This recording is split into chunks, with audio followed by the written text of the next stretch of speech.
welcome back to the RLR Podcast. My name is Nick. That is Matt. We have Second one. a. Yes, what is up? That was real awkward and weird, and I'm not sure why I said it like that. Um, we have. It's been a long day. Yeah, it has been a very long day, and for those of you listening that know our schedule, we are actually recording this on Tuesday night because. As Uh, will become obvious in paddock chat later, is life just got in the way this past weekend. At least I think for me. So I got to apologize for recording late. and getting it out late. But it did give us time to go over all of the details of F1 testing this week, which will be for a long. It makes for a long paddock chat tonight. But why don't we go ahead and get right into rolling start? Matt, yeah, I Yeah, know you've get this got thing some. moving. Well, you apparently you had Oh, pointed out that Honda is planning to cut back production in what sounds like North America, U.S. and Canada, essentially. yeah. So just after COVID, chip shortages, and everything else going on Hit right now. after hit. Yeah. Um, Honda is they're gonna start cutting back production, um, more or less just building less cars, not stopping production, not firing people, but just getting less cars out the door in the same amount of time as it would have taken them in the past. So, Mm-hmm. um, just generally slowing down a little bit, starting to see the effects of COVID. Um, and then The market will continue to be reshaped. Frankly, yeah, as and we that keep talking about, right? yeah, and in fuel for thought, we're gonna talk about um quite a bit about how dealerships were able to survive 2020. Um, and those who did and Yeah, those who I found an didn't. interesting But article. Yeah, a little bit later in the session here in Fuel for Thought, I found an interesting article that makes me want talk about talk about those guys, car dealerships. right. So What else we have here? I think Toyota. Uh, sorry, yeah, not to cut you off.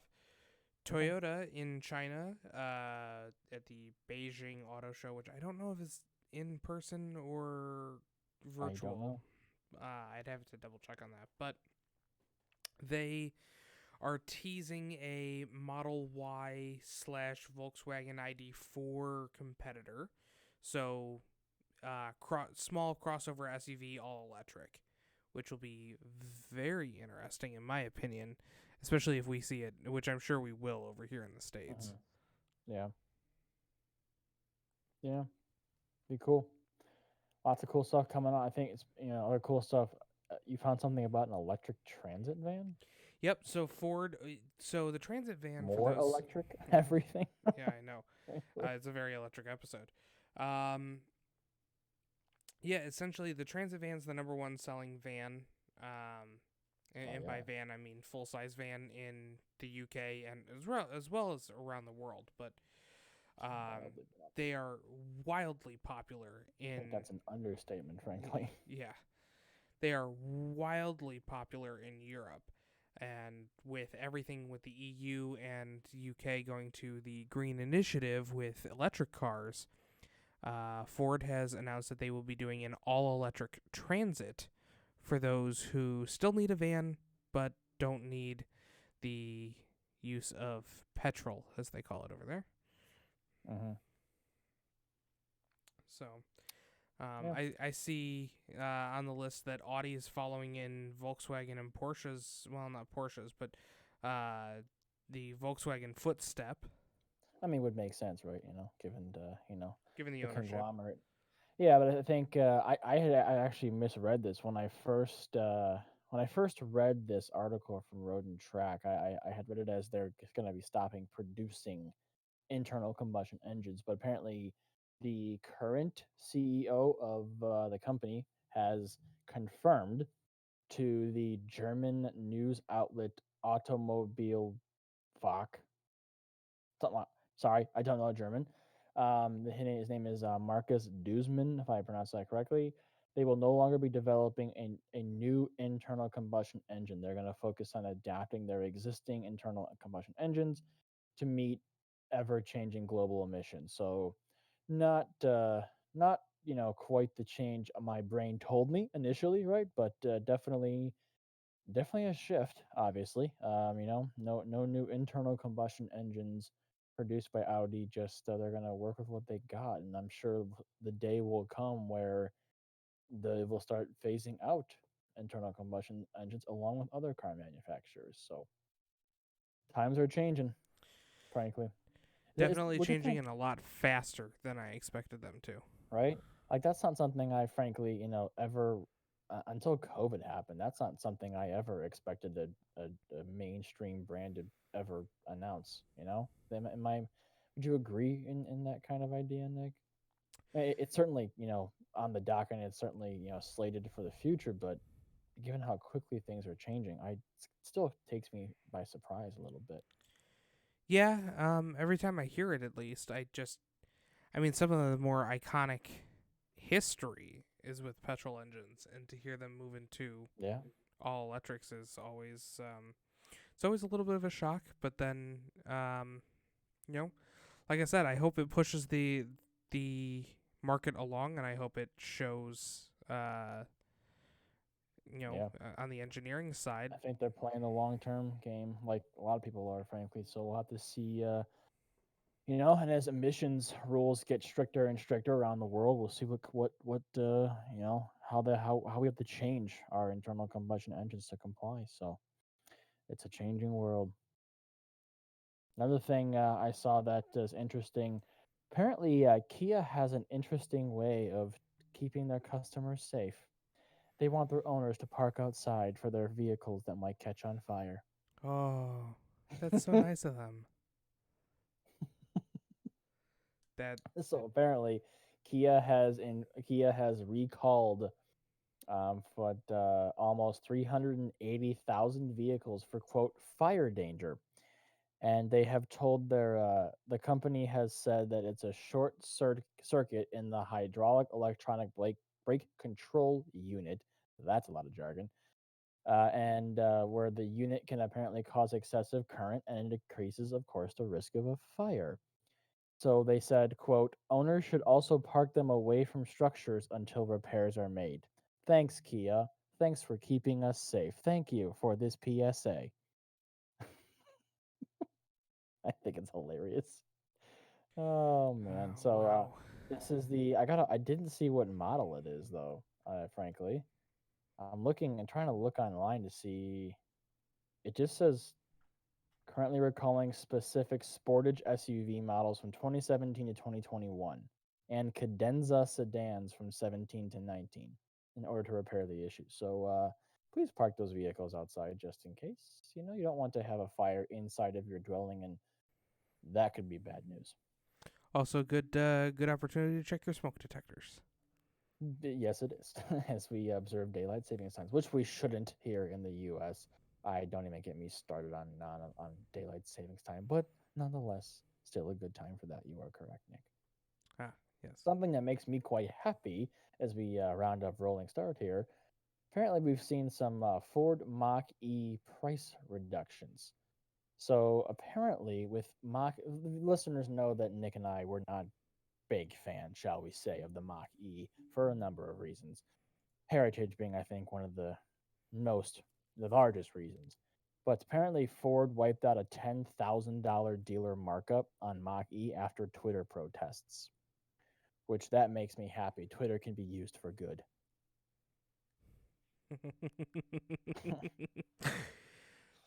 Yeah, So that apparently, I'm reading this article from thedrive.com written by James Gilboy, if I pronounce that correctly. And I'm looking at this apparently with the blue oval, meaning Ford.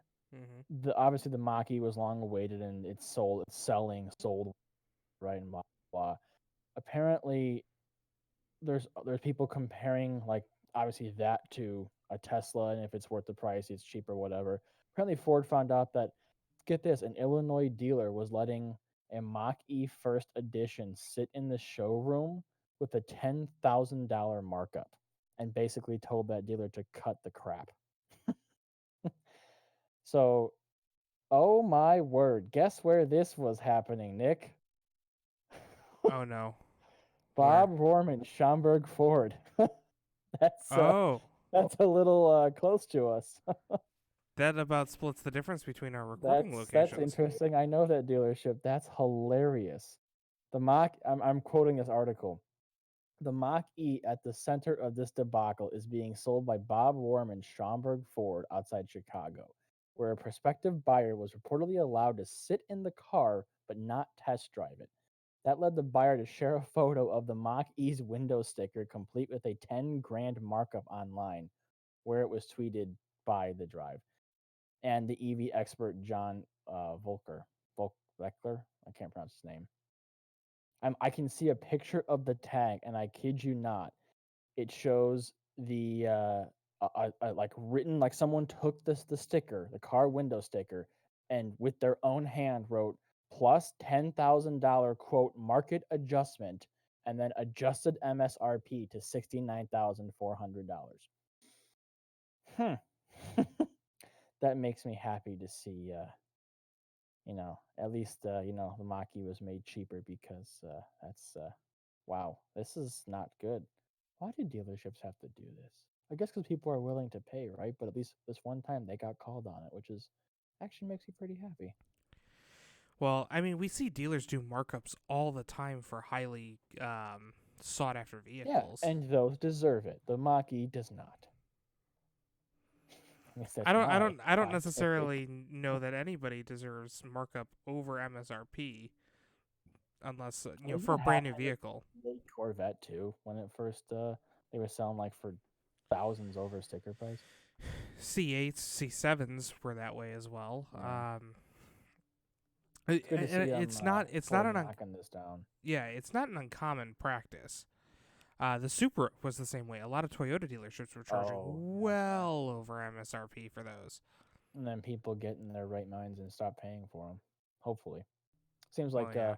like I said, social media was used for good to bring attention to. I just can't believe how close to home this is, frankly, man. I didn't, I didn't even see that the first time I read this, and I'm frankly shocked. So, I think the price is now currently sitting where it quote unquote should be at 59 for versus 69 for. So that's interesting.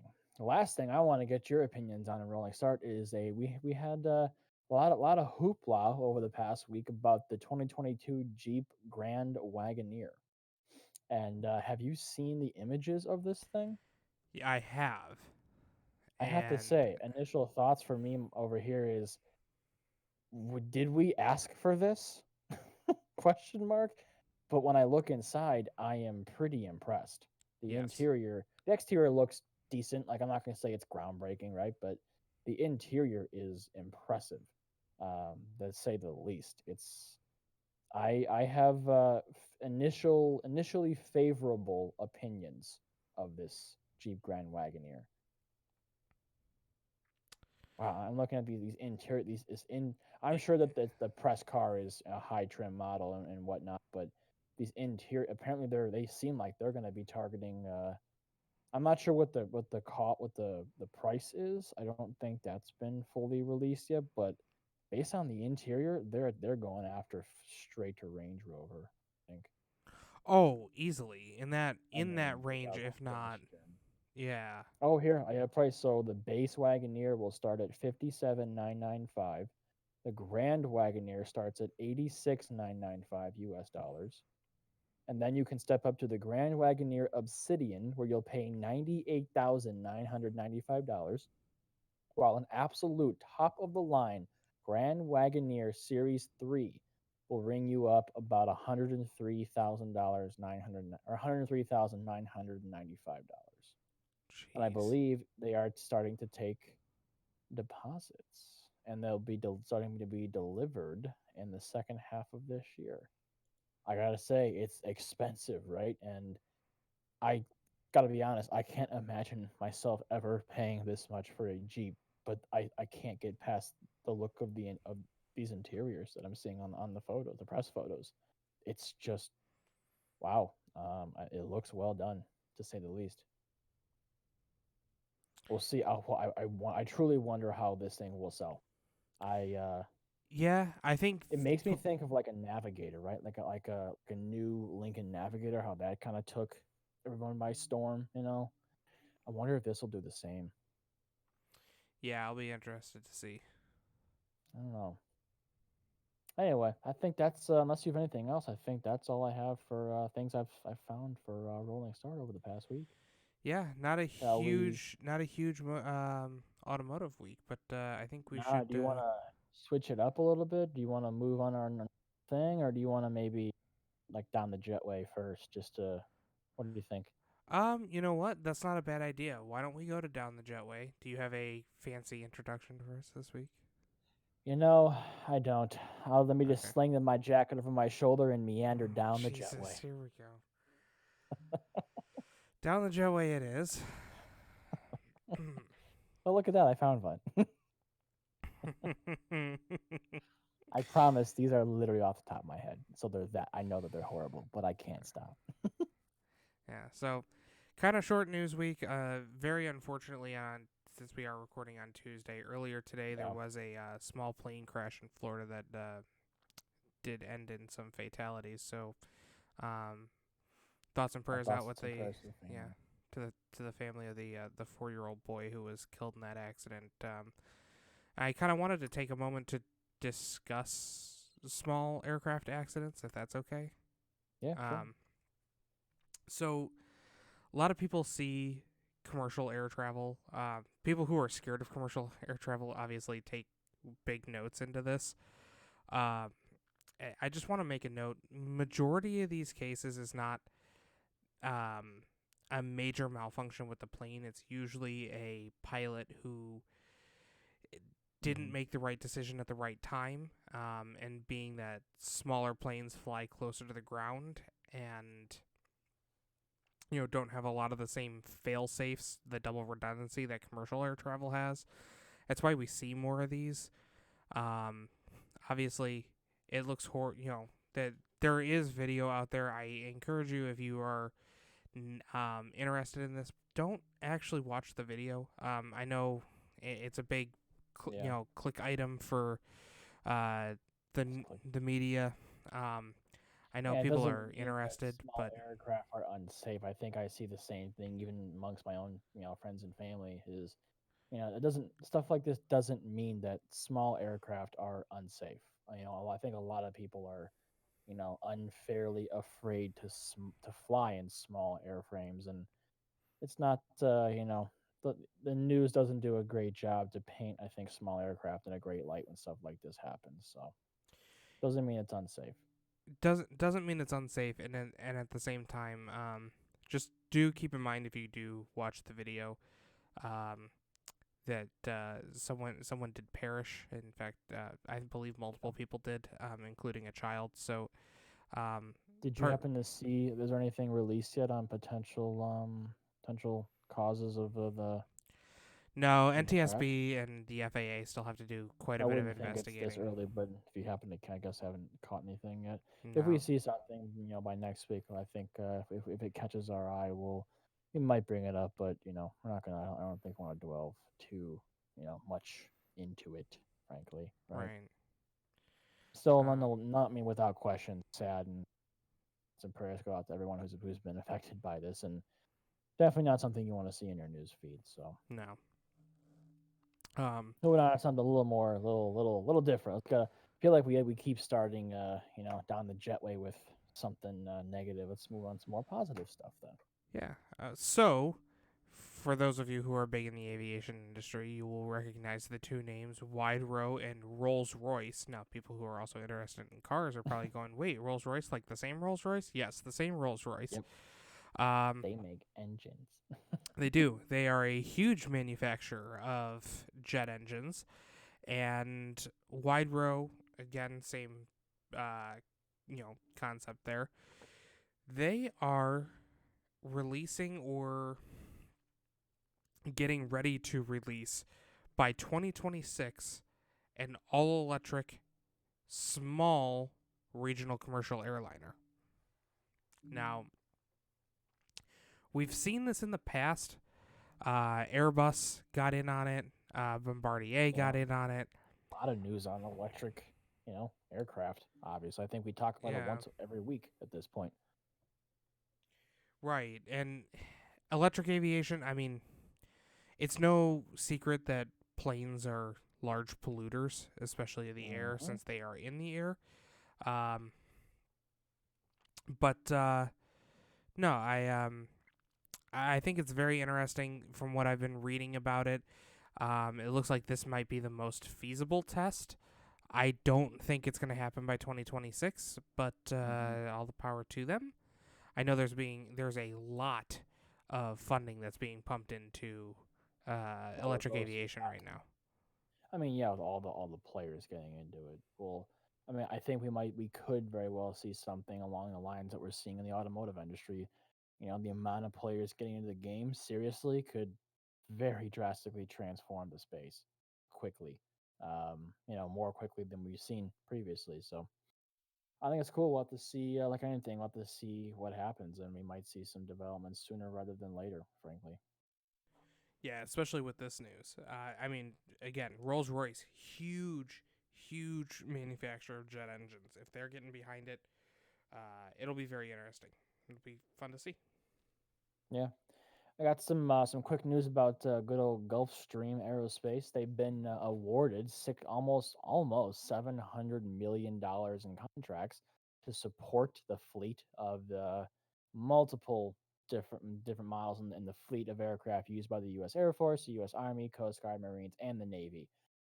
So this not per se as combat aircraft per se, but more so personnel and just general aircraft used by the different branches. So, congratulations to them on $696 million of contracts. Frankly, looks like about 612 of it's going towards engineering services contracts for.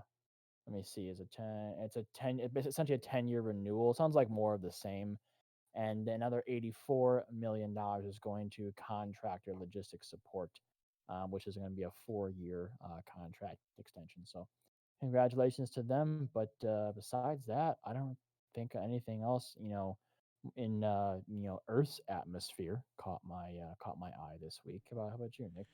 Yeah, not too much. There's a couple of topics that I want to dive a little bit deeper into before we talk about them, and we'll talk about them next week. I mean, um, one of which being the double decker seating that is currently being, I don't know if it was like a GoFundMe or a Kickstarter or something along those lines, but they're getting pretty popular. But I want to do a little bit more research into it Yeah. before I dive into that. But Well, I mean, I speaking of research, yeah I did do a little research on the Starship 10. I think is if I'm calling that correctly. I think last week we talked about how the latest and greatest, the SN10 from Tesla, or not, wow, not Tesla, see, SpaceX. Sorry, the Starship S10 when it had its at a test flight, it landed, but then shortly after landing, about 10 minutes, it went kaboom. So obviously, there's still some things for SpaceX to figure out, but apparently Elon Musk was tweeting that. Let me see if I can basically sum this up. So it sounds like one of the rocket engines was low on thrust to a partial helium ingestion from the fuel header tank. Basically, fancy speaks for one of the engines was low on thrust and fuel to then create thrust and lift. So when the spacecraft was coming back down towards Earth, it seems like that it hit a little too hard. From what I'm was reading a couple articles, which then one of the legs damaged the skirt, kind of like tilted it up, and that's what kind of it seems to have contributed to the explosion. It also seems that yeah, so it's about, wow. Apparently, the impact that caused this leg to then crush the skirt and part of the skirt was about 10 meters per second. So that's pretty quick. And it seems that Elon had said that it was one of his ideas to to deploy this new helium ingestion system, the new pressurization system. He said, quote, "My fault for approving. Sounded good at the time." Classic Elon quote, frankly.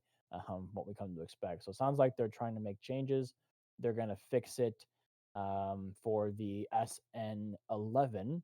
I do not have a date on when that will launch from what I'm reading, but I believe they're currently rolling out the SN11 towards the Texas launch site. So they'll be making changes, and we'll see if they can successfully land the Starship 11. So yeah, I think it's kind of cool. It's obviously not good, right? But and I think in terms of rocket science, it's at least makes sense to me. And I guess kind of makes sense why you know they just got to figure out. It sounds like everything went according to plan, frankly, except they got to figure out that pressurization system problem and land a little bit slower, and they should be fine. Frankly, I would hope so. We'll see if they can. If the next Starship rocket will land successfully, I truly think it will. I think they got everything figured out. I think they've been closer than they have before. I'm looking forward to the next launch. So that's all I got for.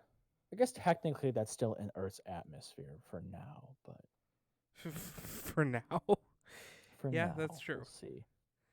That is I true. wouldn't be surprised if I wake up tomorrow and Elon's saying hello. That's all I got for. Unless you have something else for down the jetway. Do you Yeah. wanna roll into paddock chat and start bumping through this stuff?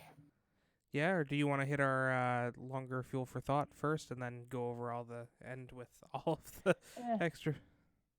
we can end with we can still end with fuel for thought. I don't know if Okay. that'll take up as much time as usual. I just thought it was an interesting article, so we'll move on back to paddock chat on this abnormal. Would that be the word? Abnormal week. I'm not great at words. It's a little later at No, night. abnormal week would work. So, So I saw an article. We kind of talked about this a little bit before, but looks like some more testing had gone on at Road America, and let me make sure I figure out who was doing said testing. Looks like. Hang on.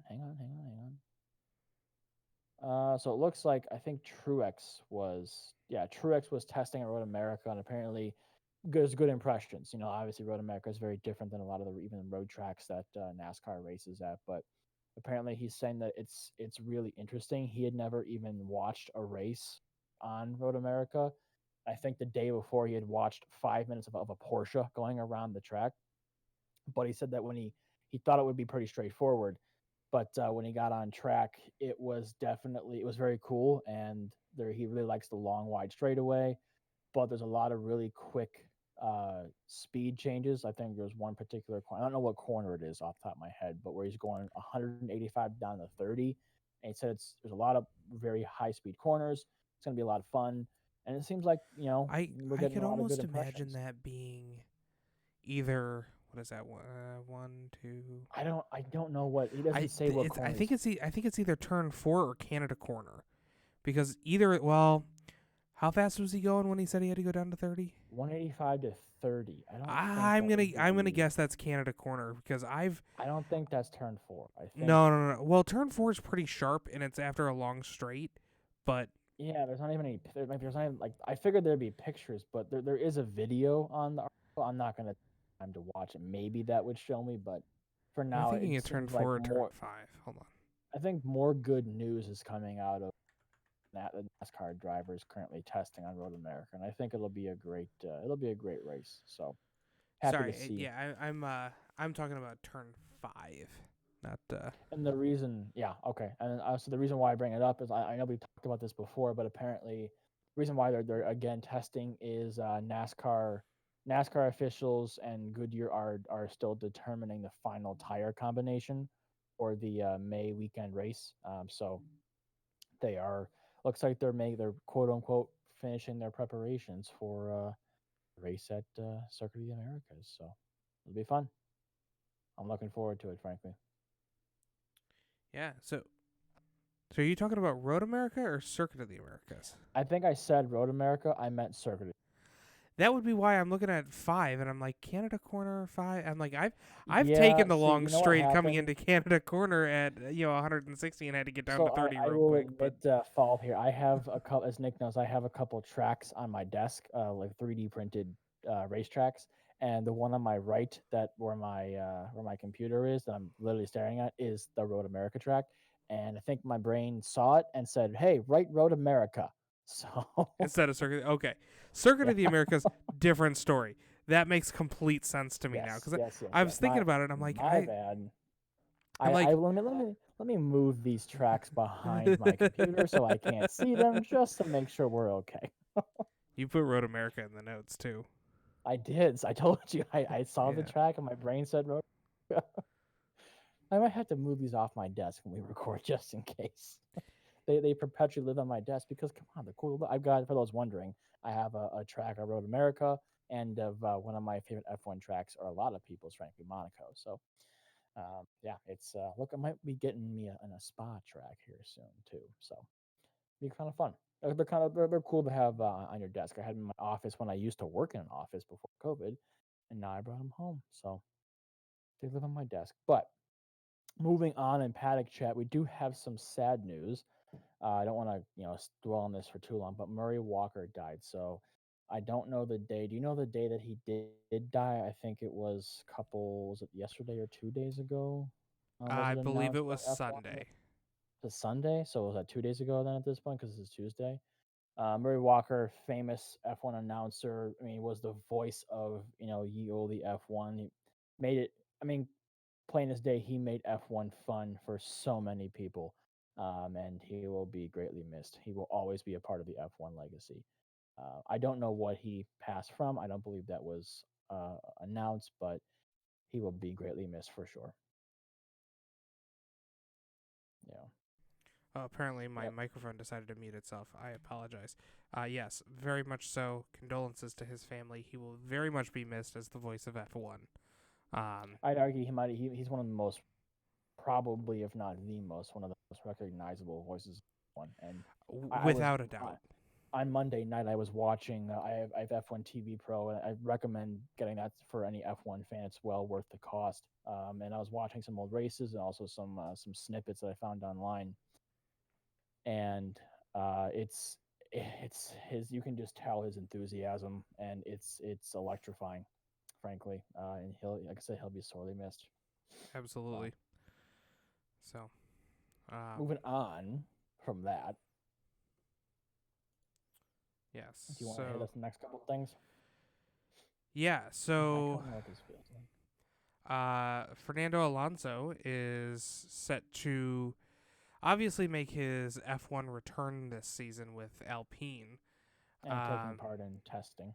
and taking part in testing.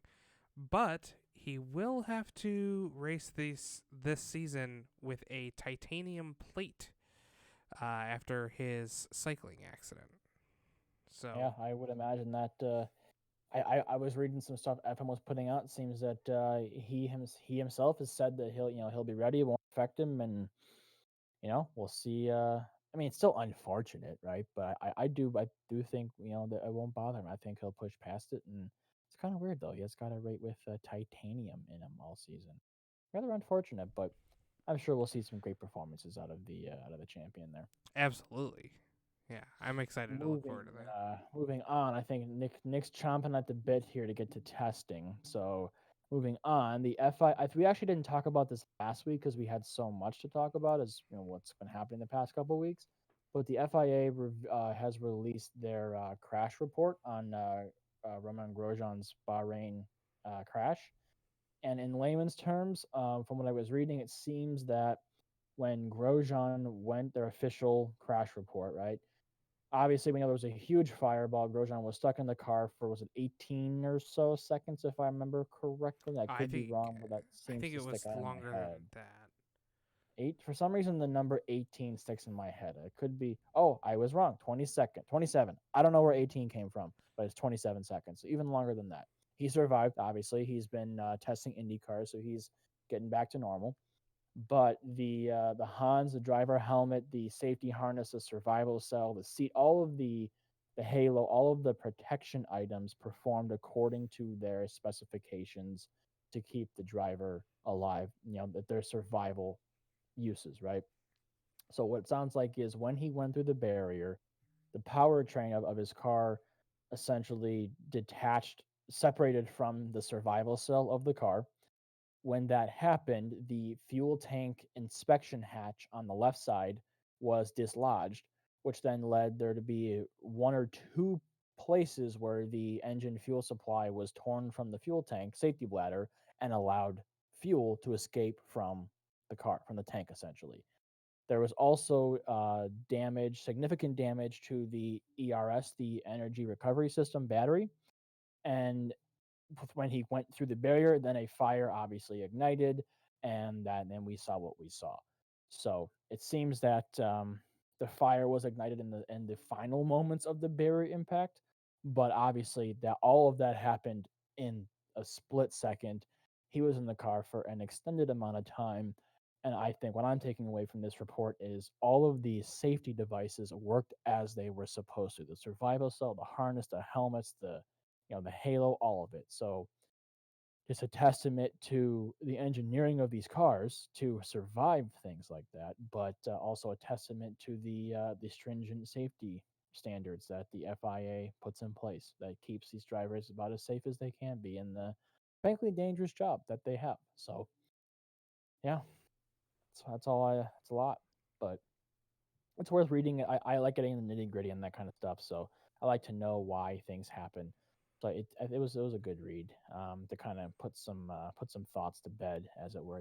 Kind of rest my head and file some things away now that we know what happened for sure. Right. Yeah. Moving on. What else do we have here? So you Ham- put in that yeah, I found a couple. Did you not hear anything about the next two that I pointed out here?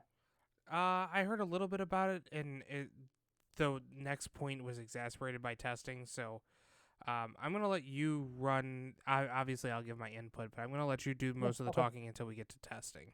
Yeah, I'll get to testing. So I'll bring us down there. So other some quick things that I've saw over the past week was Hamilton gave some thoughts what I equate to his future in F1.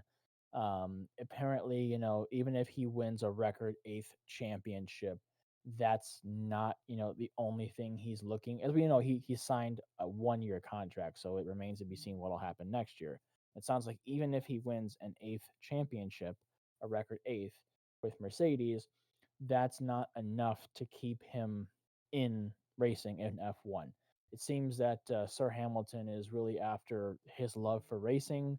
He's staying in racing and he will continue to stay in racing as long as he still enjoys the sport and enjoys what he does. And may I say that when he enjoys what he's doing, we certainly get a class act and a demonstration of an excellent driver. So I can't fault him for anything on there. I fully agree. Keep on doing what you want to do as long as you enjoy it. But we'll have to see what happens at the end of the season. So I think I remember reading some reports that last year there was some difficult times, obviously COVID and whatnot in the garage and at Mercedes. So I do think that we may see Hamilton be done here in the more near future than long term. But for now, it seems that he's still enjoying racing, and that's what's keeping him going. That's why he's still here. So hopefully, he still continues to enjoy it, and we get to see him race for more time to come, more years. But that's I think it's a good. Can't fault him for that.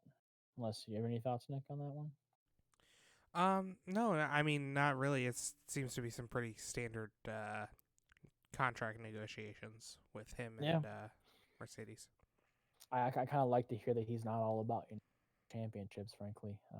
But moving on, we also have Silverstone will be hosting some sprint races this upcoming season. We've talked briefly about these. I think there are still details to be figured out with the FIA and Formula One on how these sprint races will work and how does scoring work and what to do with them. Does seem like there's team principal buy-in. Both Christian on Red Bull and Toto from Merck seem that they're both in favor of sprint races. It's rare when you get those two agreeing on something, right? But it seems that Silverstone will be hosting. They're going to host a sprint race, and it'll be introduced this year as a trial, I think. So another idea from Formula One and the FIA, I think, to spice up racing and change up F1 a little bit. I'm in favor of them. I think it'll be cool. Apparently, the CEO of Stefano Domenicali, Formula One CEO Stefano Domenicali, has confirmed the iconic British circuit as one of three circuits to host the half-hour sprint race as part of the spectacular race weekend on July 17th. So, in front of apparently a 100,000 strong crowd, we may see the return of large crowds to F1 this year. So, interesting I times. kind of really hope so. I do too. It's certainly different when you don't have crowds. I think the Yeah. drivers and teams would agree. Part of what I always think part of what makes racing great are the fans. One of the largest, if not the largest part of what makes racing great are the fans. So good to see some things changing and also some things maybe returning back to this year. We'll see. Yeah, or as Lastly, close to normal as possible. it's like the new normal, right? Right. I think the last things we have here is pointed this out to me. I didn't notice this on Alpine's new car. They moved the cooling on their car, and you want to talk about that a little bit? I didn't notice this, frankly. Yeah, so a great quote from let's see, Marcin Budkowski, who is Alpine's executive director, was, "I'm a bit surprised of the amount of body shaming on our car." Now, um, end quote. Now, for those who may not be as informed, body shaming is a very general term to talk about specifically men and women's bodies. Essentially, if you don't I conform mean, to what's considered the standard the physique. norm. But I'm sorry. The Alpine car does look like a chubby child's cheeks in the new air intake, I'm and still surprised that I didn't like. I just most people you know didn't, what it and is. that's I that's what assumed it was gonna. I didn't look carefully there, right? Like I assumed it was gonna be quote unquote normal. It's I'm surprised, right? I really yeah, am. and this article doesn't have a It's writer's name behind the on it, it's but right behind the air intake. When you know what you're looking for, it looks different. I will say. When now yeah, that I know to, and it sticks people are showing it side by side with, say McLaren's car, out. and so it's an ultra wide airbox, and essentially the reasoning behind it is specifically that the cooling and aero functions that are normally in the side panels, in the side inlets, has been moved Mm-hmm. up behind the driver's head, creating a more bulky air intake, but also slimming the sides of the vehicle, which theoretically could give them a huge aero performance boost. And after testing this weekend and having 128 trouble-free laps and the Yeah. third best time, I would say that is a success on their part. Mm-hmm. Yeah. So, Yeah. It's a good point. We'll have. I said I'm eager to see the season start. I'll reiterate. I'm ready. I'm ready to be proven wrong and surprised this season. We'll see. With that, Ferrari surprised me. They before we get into testing things, some thoughts and stuff from testing. Um, before within between well between the last episode and this episode, Ferrari revealed their livery. Nick and I were joking back and forth. I wonder how. I think we even said on the podcast, right? How are they going to hide the Mission Winnow yeah, branding? how are they going They to hide the didn't. cigarette ads? Yeah, they didn't even try to hide it this time. It stands out like a sore thumb. It is Yeah, lime yeah. green against a Ferrari red car. Doesn't look like it belongs. I think they've been getting a lot of crap for it. And what do you think of it? What's your opinions, Nick? I'll give mine. I don't like it. Yeah, I would be in agreement. Plain and simple. I would definitely be in agreement with you. Why? I mean, why? I just don't understand why. I also don't see anything from Ferrari saying why. Like I don't just that it's there, frankly, and I really don't like it. But Yeah. it is what it is, frankly. It's the liver we get to live with. I still think Aston has the best one for the upcoming season, followed very closely behind a number two by Alpine. But Ah, um, that might be the reason why. Mission Winnow's colors are essentially blue and lime green. I mean, but you also don't, Mission Winnow doesn't carry the best name, so maybe you wouldn't want to highlight that on the car. But, what do I know? Yeah, and well, for those of you who don't know or didn't listen to last week's podcast, Mission Winnow is literally a shell corporation for Philip Morris International, which is the largest cigarette company in the world, with an annual revenue of $79.82 billion. So That's a lot of bees. that's a lot of bees, and that is a lot of money, and that is still Well, advertising cigarettes, which is illegal. So I guess they can certainly throw their advertising and sponsorship dollary dues around if they want, right? We kind of saw that with who was that with Team Russia? No, I mean Haas, right? Was that the team? uh, which one? We saw, the might of thrown around with the team from Russia. I mean the Haas, Ah, right? yes. Yeah. The Okay. the well, poor Mick Schumacher has just been Right. slammed with this team. He's I feel so bad for him. We're not going to get back on that. We already ranted last week. I know, but just guys, Let's don't hate.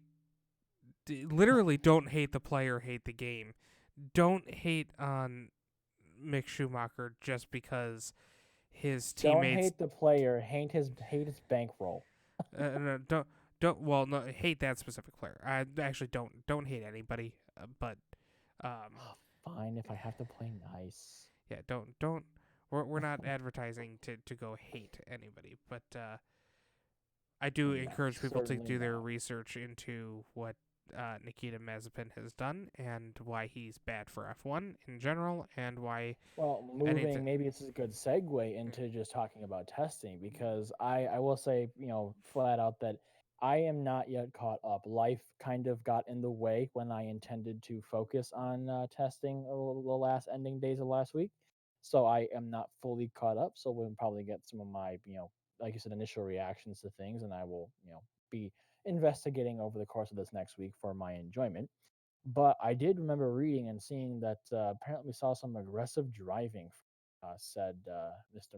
Mazepin, which is very on brand for I think from Oh, his career. 100% it So is on brand with I'm his not career. sure how I feel about that. Not that aggressive driving is a bad thing, but I am starting to wonder if we're going to see some not good aggressive driving, things that we're not going to want to be seeing in F1 this season. It has me thinking those thoughts. You know what I mean? A little bit.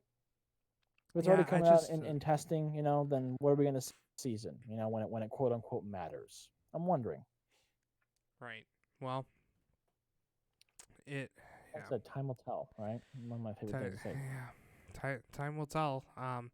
Although I'm pretty sure we could have seen Mazepin's behavior coming from a mile away, but that's I mean, fine. If yeah. Haas wants to sign off on a dangerous driver, then let them do that. He'll cost himself stuff time and season. So Yeah. So, testing. Holy cow! A lot of cars went very far for a very long time yeah, I this mean, weekend. I had saw some initial reports from one where it seemed a little like Mercedes is very underwhelmed. I do feel that Mercedes is sandbagging a lot this year. So okay, That's the gist I'm getting. for those of you who listen to the podcast, you will know that we bring up the Formula Dank subreddit a lot, and I one don't of think we've the brought it up in a things long time, actually. we haven't brought it up in a while. However, I would like to point out, I don't know who posted it. I'll have to go back and find it, or you can find it yourself. Um, Someone Yeah, maybe had do like given Mercedes the Oscar for best acting when it was when the new car I have my answer was essentially. having issues. Essentially, nobody can really you shouldn't make predictions of the season based Yeah, off of for testing. sure. Um, it's more or less just to make sure that the cars can last the races that they need to. And I mean, that's why and I think a big part of testing is I mean, it's a lot of things, right? It's every part of the team, because obviously F1 teams are more the drivers and the cars, there's the engineering. I mean, that's why you see what you see. There's a lot of system checks that go on. You see what are they called? Hang on, I'll get them. The grids, the aero rakes.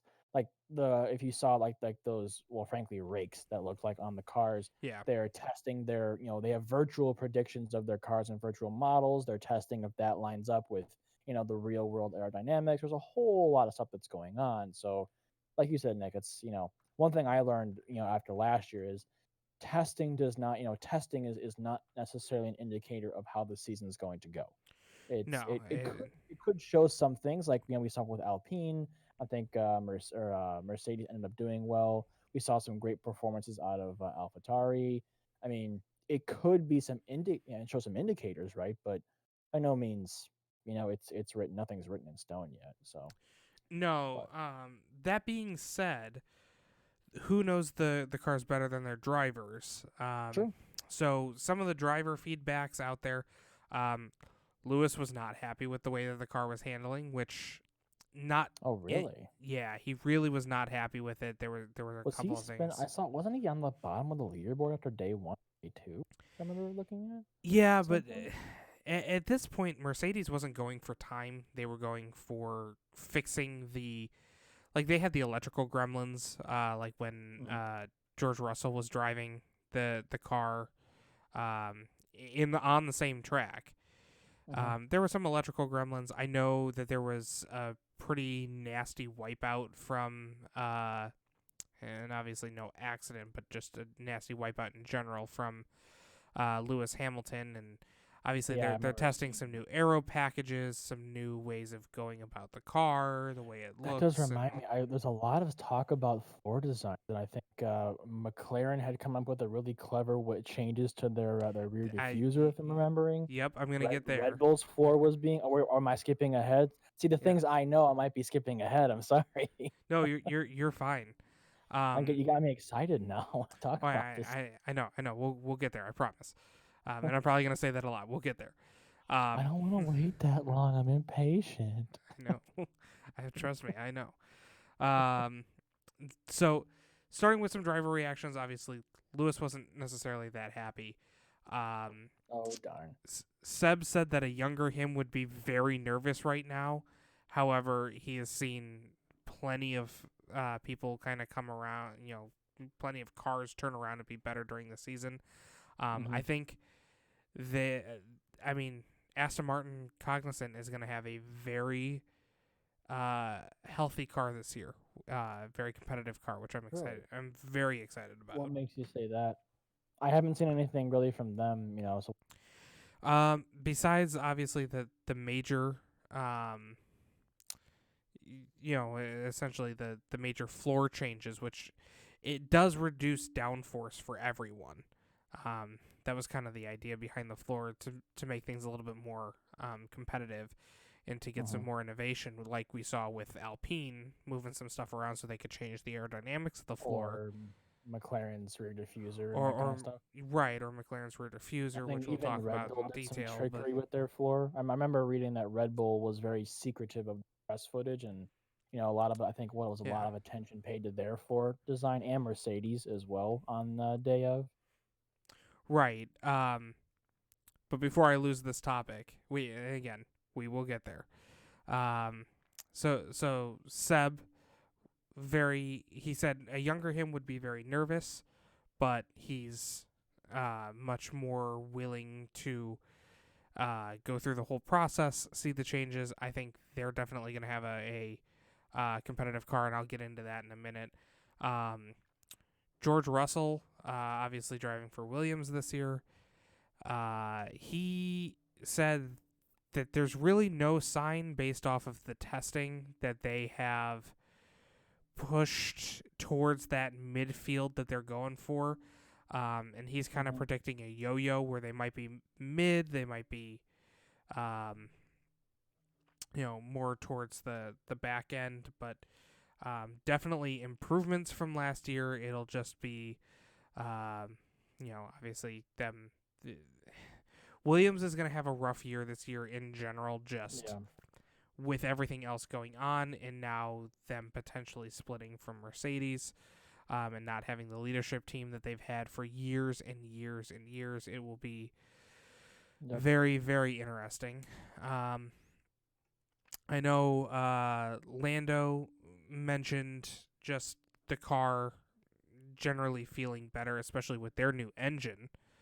Um, Oh yeah, it seems like yeah, they're getting some great performance. yeah, they look a lot more competitive. Competitive in general. But the biggest one was actually out of Checo.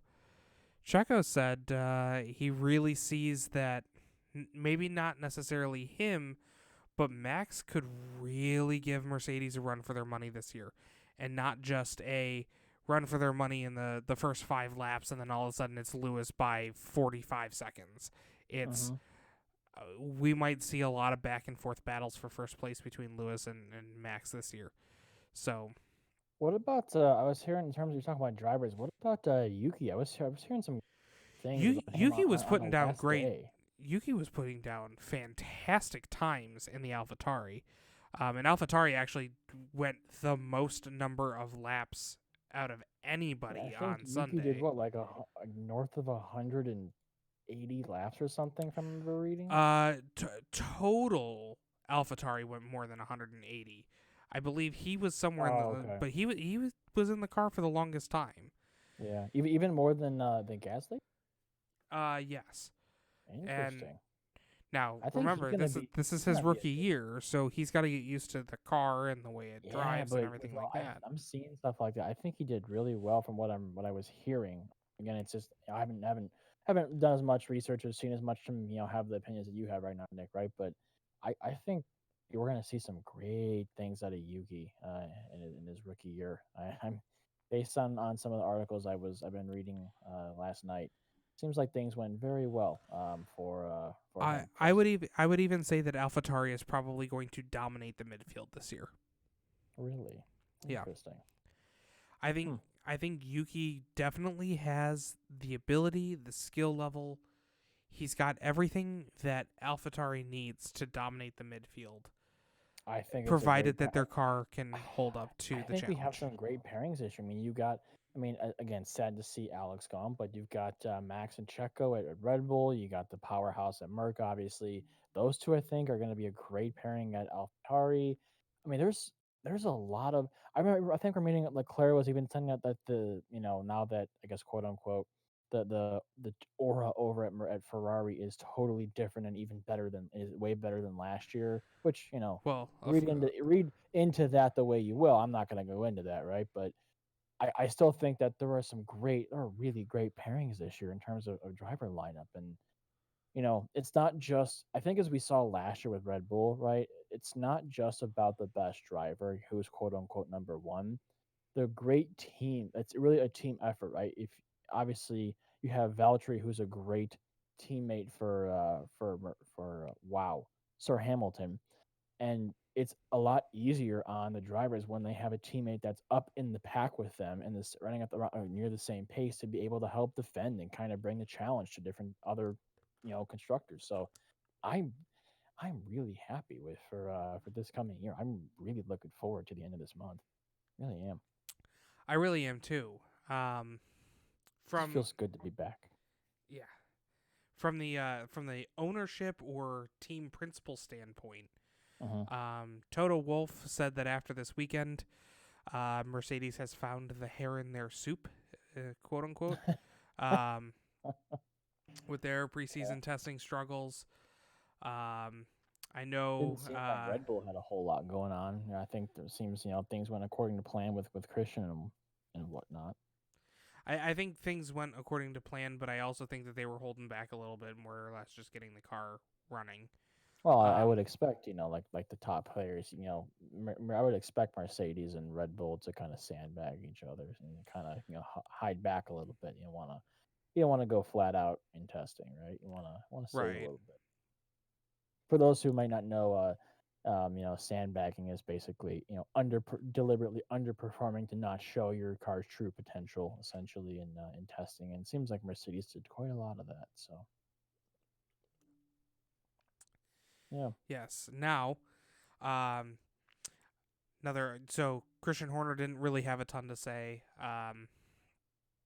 I think both Lance and Lawrence Stroll had all good things to say about their team with Aston Martin Hmm. Cognizant, and Ferrari's Binotto said that Oh God. that he is confident that straight line speed is no longer a disadvantage for. I'm sorry, I can't even get through the sentence without laughing. That the straight line speed is no longer a disadvantage for Ferrari, Well, which that's great to hear. yeah. So essentially, he admitted his car wasn't fast last year, and there were issues. I mean, he had more issues. Everybody, I think almost everybody had at least one breakdown, whether it was in the pits or um I just on can't the get track this past year. that though. Just thinking about that in terms of a race car, straight line speed is no longer a disadvantage. Huh? It should never Yeah. be a disadvantage. If anything, cornering speed should be a disadvantage, not just straight line speed. Oh man, it's Yeah. hilarious. It was definitely an interesting weekend Yeah, for I don't everyone. think it talked. I don't think it talked a lot about that. How did Ferrari do in thing? I don't think I talked a lot Um about Ferrari. so I'm wondering, are they going to make a run at top three again? Are they actually going to be a contender again this year? Do you think? it we'll see. I know It's not very confident. they did a lot of winter improvement, and again, I'm not making any assumptions based off of testing, but Oh no, what you uh, say now, I'm taking verbatim and writing it down. If you get it wrong, then I'll make you pay for it in the okay, season. Yeah, fantastic. for That's sure. exactly how I like to run my life. No, Carlos Sainz actually, I believe, put up the second fastest time of the morning trials. So Oh. I mean, their car does look good. Mm-hmm. Um, Minus the okay, mission window sticker. physically it looks, eh. You know I'm joking. Oh, You know that. I know. You But didn't laugh, so it was awkward. sorry. Haha. How's that? That was terrible. I'm so sorry. Um, That's what I wanted. there you go. Yeah. So essentially, again, if straight line speed is no longer a problem, I mean they did have decent cornering last year. Yeah. Um, And they ideally won't be slowing down one of their teammates' car. I mean, did I say that? They didn't do that last year.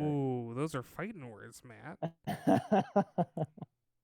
Did my opinion seep out there a little bit? Just a little bit, just a little bit. Um, yeah. So Oh come on, really? Like I think we talked about that before. A lot of episodes last season. Oh man, yeah, I think it seems like testing overall. So I will catch up over the course of this weekend. Worst case next weekend, but it does or this coming weekend rather.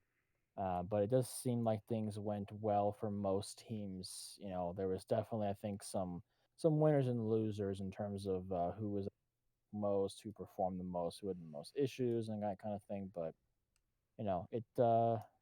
I think everything bodes well for. It sounds like we're in for what I hope is going to be a really good season, and who and knows? We and we're already seeing those early developments taking place, like McLaren's the rear diffuser, yeah. where they have adjusted some the locations of some things, and It was, I um, think, what extended.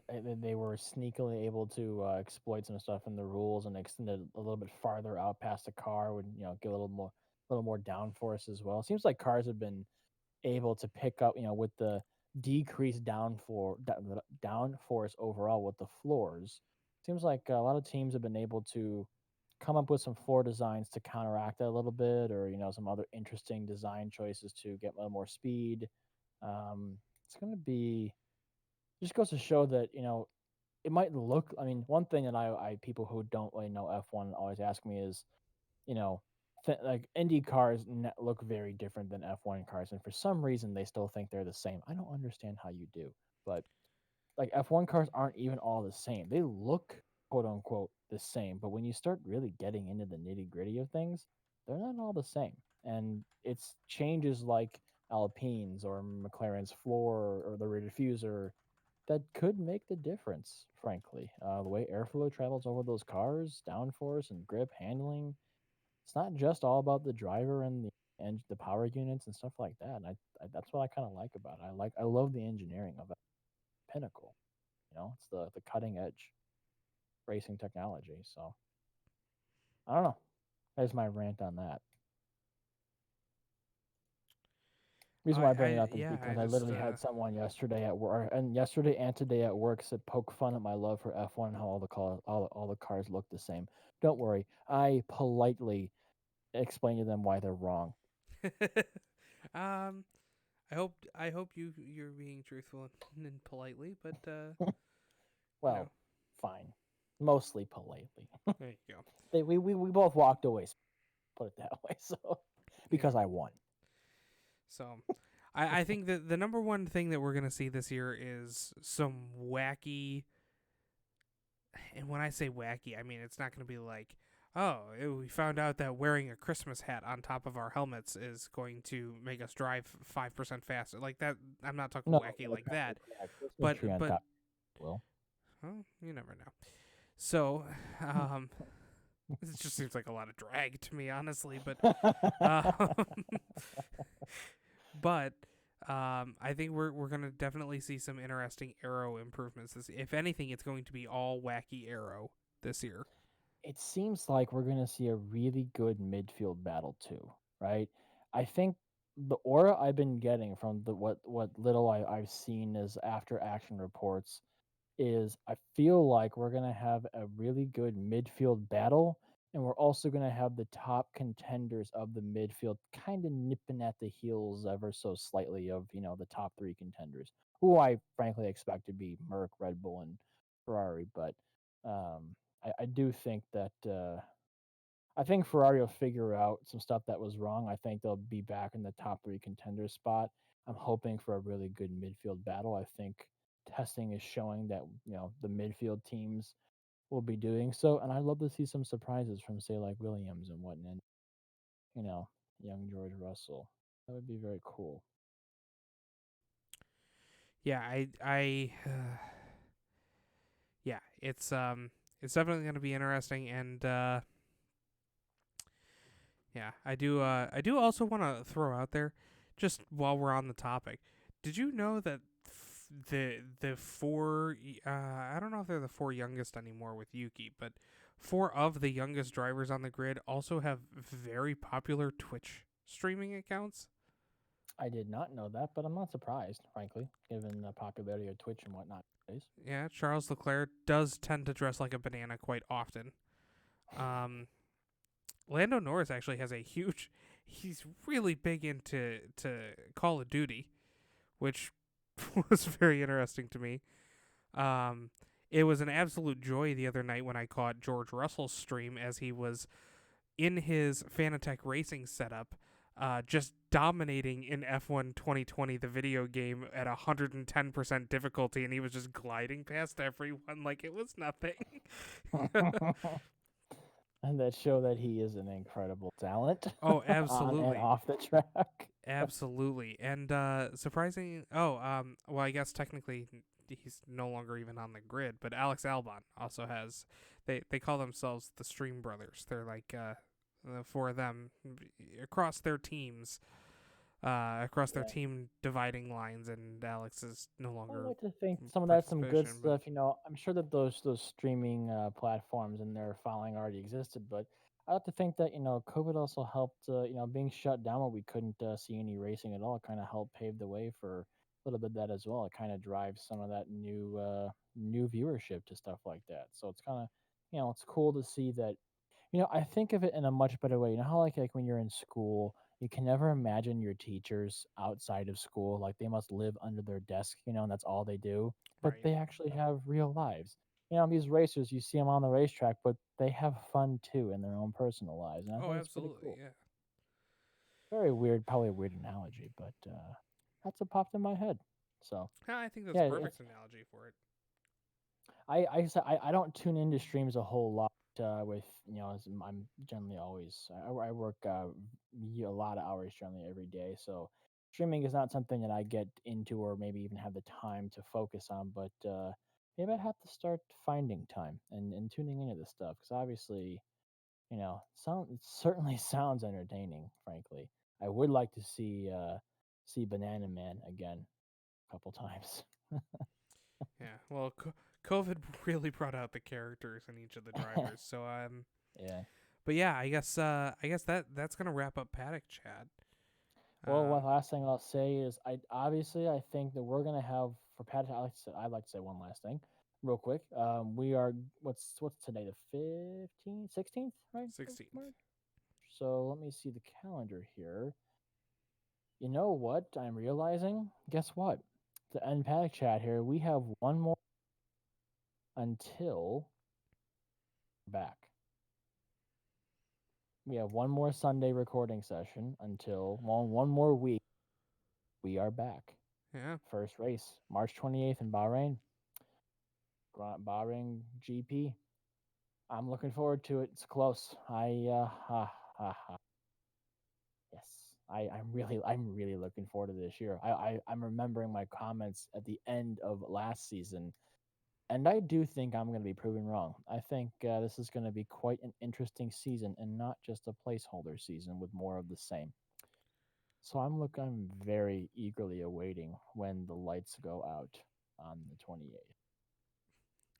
Yeah. Me too. Well, that was funny. However, you gotta watch TF1 TV Pro. Set your DVRs. I mean, it's just tune in.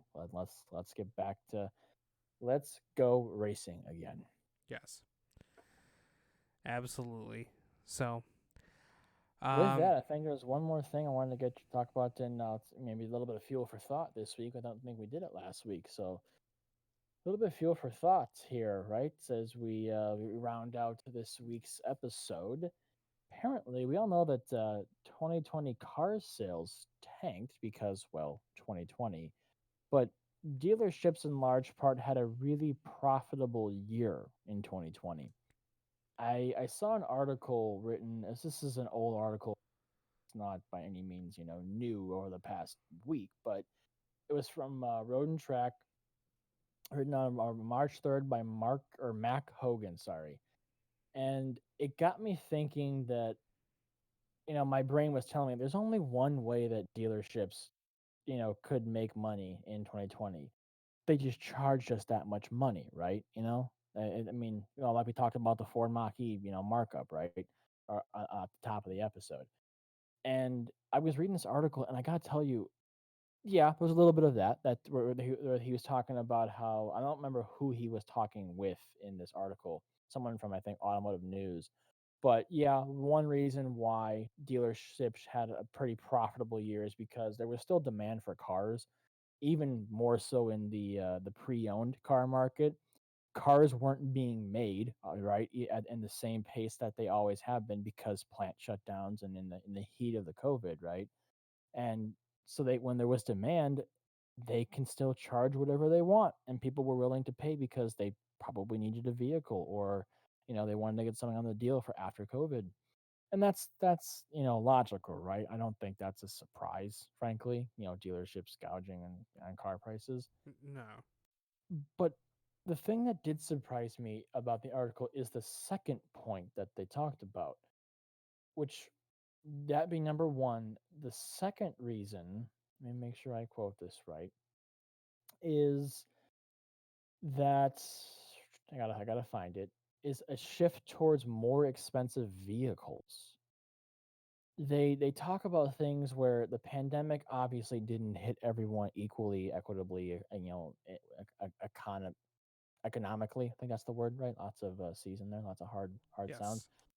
But they call it the I never heard this before. It's a quote laptop class, and I guess that's those individuals. I think much like I mean I would say that would be like myself, where I was used to working in an office building, and I had an office and I had, computer and multi screens and whatever, a big desk.